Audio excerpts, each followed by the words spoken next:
This is Richard Wolff with another response to an Ask Prof Wolff question from Democracy at Work's Patreon community. This one comes from Jared Crawford. Jared refers to his having moved to a rural area here in the United States in the hopes of the benefits one can get from rural life, and that have always been there and have always attracted Americans as they have in other societies as well. But Jared is perturbed.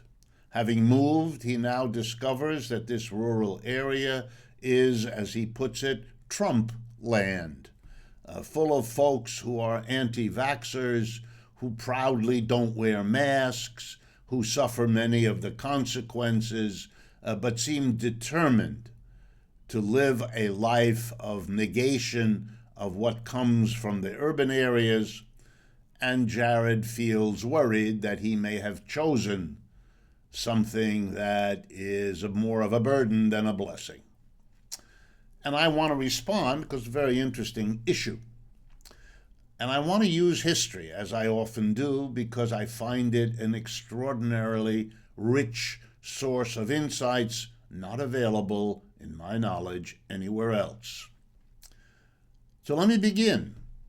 The areas we call rural now, which often were rural in the past as well, were, however, often very different in the ways that Jared, I suspect, would prefer. I like to tell people a riddle. Where, I ask, do you think the most socialists, openly, proudly socialists, were elected to a state legislature?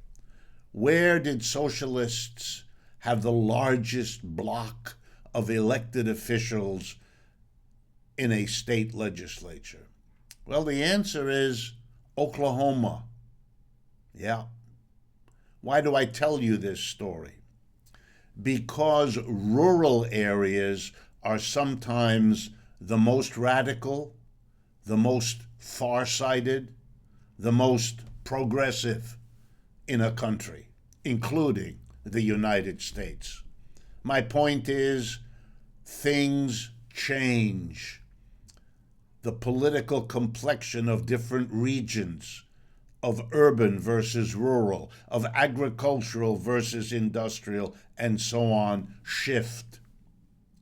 For many years in post-war France, after World War II, the French Communist Party was powerful in rural agricultural areas as much, or in many cases, more than it was in many French cities and towns. Be careful about making extensions into the future of what exists now. What exists now is different from what happened in the past, and the future will be different again. Last point I would offer, Jared Crawford. It's important that people who understand the process of history and take sides in advocating for basic social change don't shut up, don't go away, but find ways as fellow human beings to engage with others. The upsets about a declining U.S. capitalism that produce anxiety, fear, and worry have been very effectively used by right-wing ideologues and politicians to mobilize support for them. But a declining capitalism is just as capable of doing the opposite, of building support for left-wing criticisms of the capitalism that is declining, left-wing alternatives that people can look to and for as a way to escape from further decline once they have suffered enough of it to want a way out. You, as a critic of capitalism, if you are one, have a responsibility, if I dare go that far, to work where you are with the people around you, whom you know, and who see you as the neighbor you are, to offer a different way of thinking about what's happening and a different direction to pursue. I live in the city, but I know I need you in the rural areas to do your part in the way that I'm trying in my urban area to do mine. I hope you stay with it. Thank you for your attention.